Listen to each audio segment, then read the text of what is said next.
You ask Tiger to solve. This deals with linear equations with one unknown. The final result is y equals 37/2.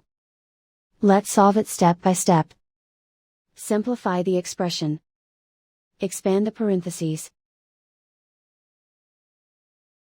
Simplify the arithmetic. Group all constants on the right side of the equation. Add 10 to both sides. Simplify the arithmetic.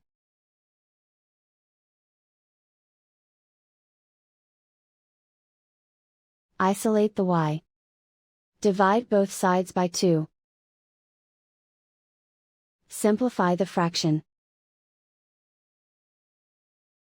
And so the final result is y equals 37/2.